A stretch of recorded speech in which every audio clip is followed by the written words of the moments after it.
Considering the fact that today we are literally getting a new set of Pokemon games in which you get Pokemon that can change into vehicles for you to ride around on, I figured it was a pretty perfect opportunity to finally do a Pokemon as Transformers episode. And obviously my subscribers agreed because this was voted on for today. So along with drawing some Pokemon Transformers, I'm also going to be writing some lore inspired by a few different Transformers storylines, including heavily Beast Wars, and pulling elements from the world of Pokemon, blending them together into what I think is a pretty fun premise. And I hope you all enjoy it as well, so let's get into it. Let's go. Hit like if you want, subscribe if you feel like, but either way, enjoy the show. In a world full of remarkable and powerful Pokemon, there are new discoveries being made every day, and while many have come to expect that new Pokemon found may hold more within them than first meets the eye, many would not realize just how shocking a secret could be contained within some of the creatures that appear in this world. You see, there is a secret war going on our planet under most of our noses between two groups of shape-shifting alien robots who can conceal themselves as Pokemon. One group is called the Predacons, who brought this fight to our world some years ago. On their home planet of Cybertron, the ancestors of the Predacons, known as the Decepticons, lost a great war to their rivals, the Autobots, whose descendants have since called themselves the Maximals. Since that defeat, the Predacons have felt like second-class citizens on their own world. In response to this, they've sent many squadrons across the galaxy to various worlds to see if there are any planets on which they can find weaponry or assets to help them wage war once again, but this time claim victory for themselves. This eventually brought a trio of low-ranking Predacons called the Rocket Squadron to Earth, where they made a discovery that shook their understanding of what their own species was capable of. This trio of Predacons were drawn to a massive power source when they arrived on Earth, and that turned out to be a brawl taking place between the three legendary bird Pokemon, Moltres, Articuno, and Zapdos, who maintain nature's balance of the elements on Earth. The Predacons quickly realized that they could scan these powerful creatures and use them as their alternate vehicle forms. So, all three attempted this, each choosing their own of the legendary birds. The first to transform was a Predacon who now goes by the name Zapterion. He near immediately found that not only could he take on the appearance of the Pokemon he scanned, but he'd also gained its incredible electrokinetic powers, making him able to expel beams of lightning unlike anything he'd seen from his people before. His allies soon found the same to be true for them. They gained the powers of the Pokemon they scanned. This was an incredible revelation, and they deemed it may very well be the weapon they were looking for in aiding their rise against the Maximals. They sent an encrypted message back to a select group of Predacons on their world, telling them to come to Earth to help capture as many of the most powerful Pokemon as possible, to bring back for other Predacons to scan and gain power from. Unfortunately for them, their encryptions weren't as secure as they anticipated, and the message was also received and decoded by a group of Maximals. They too set off for Earth, hoping to thwart the plans of the Predacons, both to keep them from gaining unstoppable power, but also to prevent them from kidnapping innocent creatures from another world. But as said, this all started years ago. It's very difficult to say who is winning between the Maximals and Predacons. Both have taken on Pokemon forms and stay well disguised until occasions where they transform and have explosive brawls. In fact, these warring invaders are so well hidden from unsuspecting Earth citizens that the only reason some of us know that they're here at all is because of one young man. A boy who first made contact with them and who alone has a way to find them while they're in disguise. That boy's name is Ash Witwicky.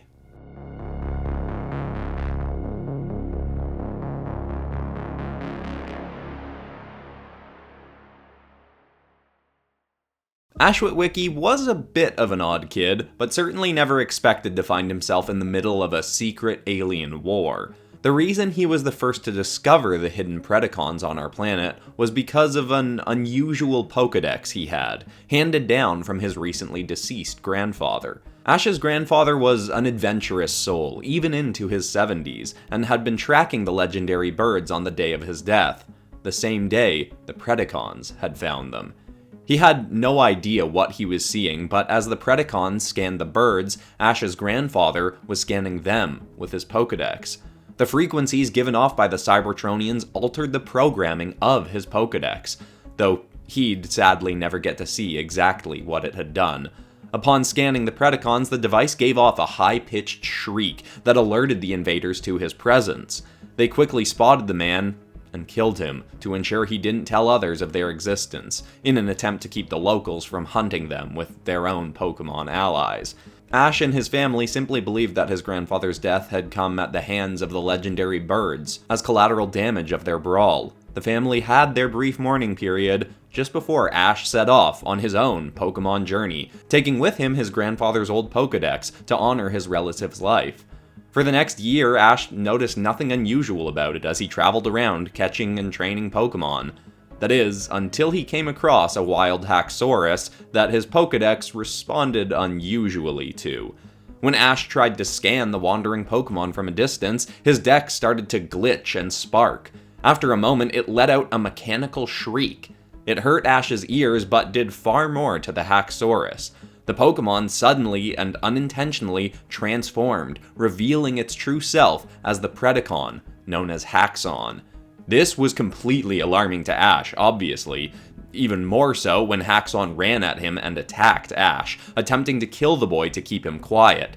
Ash let out all his Pokemon to help protect him, and they fared well against the bot, but the abilities he'd gained from transforming into a Haxorus had been added on top of his already immense strength as a Cybertronian. When Ash saw that he was risking all of his Pokemon being killed by this monster, he pulled them all back into their Pokeballs and just tried to run. He darted into a woods to get away amongst the thick of trees, but Haxon's axe, forged from his Haxorus tusks, was sharp enough to slice through trees like paper. Ash hadn't gained any ground away from his pursuer when a Dragon Pulse attack erupted the earth behind Ash and flung him out into a clearing. He didn't know what to do, so he pulled out his Pokedex again and aimed it at the approaching threat. The device once more let out a shrieking sound, but it just served to further anger Haxon. You will not live to tell of what you've seen here today, boy. The Cybertronian stomped forward, raised his axe above Ash's head, and swung. Ash shut his eyes, but instead of feeling the slice of the blade, he heard the cry of an approaching Pokemon, followed by the clanging of metal. Ash opened his eyes to see another Pokemon had swooped onto the scene and slammed into Haxon, tackling him to the ground before soaring around again, then landing between Ash and his imposing adversary. Ash didn't know what exactly this Pokemon was, but he was very grateful that it seemed ready for a fight.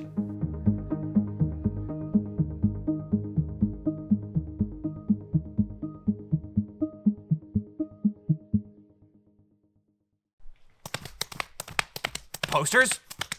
Posters! Posters! Huh! Posters are available from this episode on my Teespring store, linked in the description.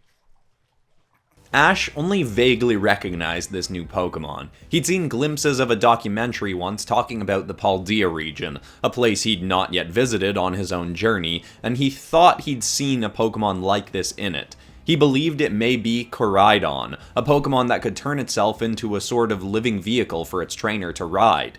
He pointed his glitching Pokedex at it to confirm, hoping he could in fact leap onto this creature's back to run or fly away, but once more his Pokedex let out a shriek that infuriated Haxon, but also caused this new protector to begin transforming as well.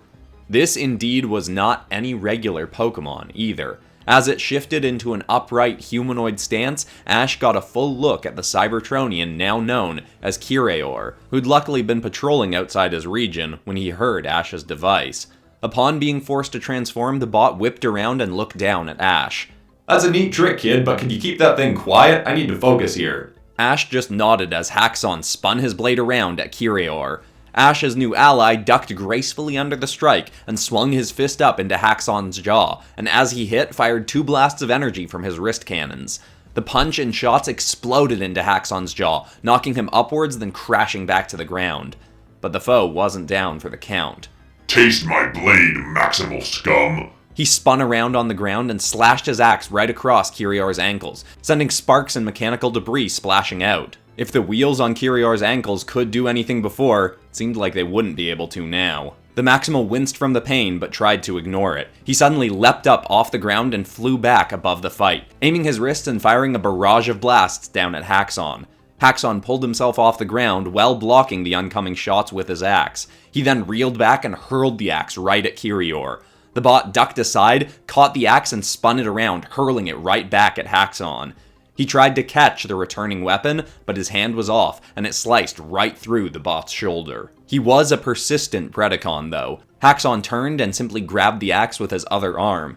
Kirior knew this bot wasn't going to back down, and the longer they fought, the more risk there was to Ash's life. The Maximal flew down, firing more suppressive blasts at Haxon, and grabbed Ash off the ground, then flew away. We'll finish this another time, Predacon. Tell your buds that the Maximals say hi. Haxon tried to chase them down on land for a few moments, but as Ash and Kirior flew farther and higher, the pursuer soon realized he wasn't going to catch them. When they were finally safe from danger, Kirior explained everything to Ash, the story of the Predacons and Maximals, and what they were doing on Earth.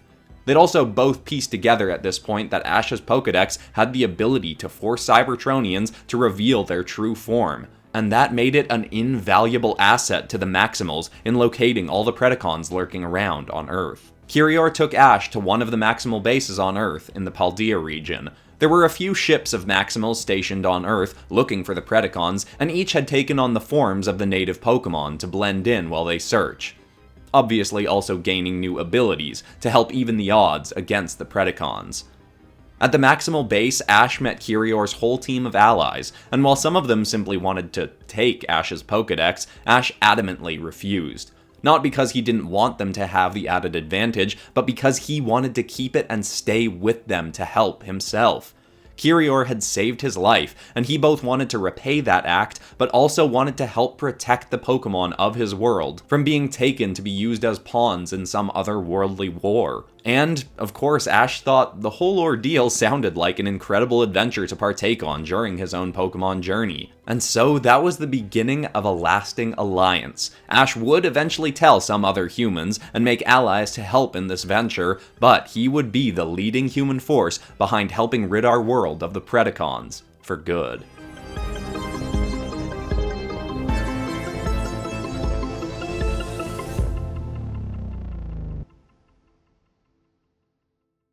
Well, this very well might have reinvigorated my love of Transformers stuff, specifically Beast Wars kind of Transformers. So if you have any more suggestions, either Pokemon you want to see as Transformers, or other kinds of creatures you want to see as Transformers, let me know in the comments. If you're new to the channel, the most similar episode to this is probably when I took Godzilla monsters and turned them into Transformers. But if you want something Pokemon related, you could check out my Pokemon as Dragons episodes. And remember everyone, when we hit 500,000 subscribers, I'm finally rebooting my old series, Pokemon as Superheroes. But besides that, that's all for today, except of course for ending this video on some kind of positive or inspiring note, and the thought I want to leave people with today is a quote from Tony Robbins, which says that disappointment can either destroy you or drive you. If you just use your disappointments to help push you into working harder for the results that you do want, then disappointment can become a good thing in your life. Doesn't mean that it's never gonna hurt when you're disappointed by things, but at least then the ultimate end result of the disappointment is something positive. I hope that's inspiring to someone out there. Thanks so much for watching, everybody. I love you all, and I'll see you all in the next episode on Monday. Returning to Ninjago by popular demand. I'll see you there. Goodbye.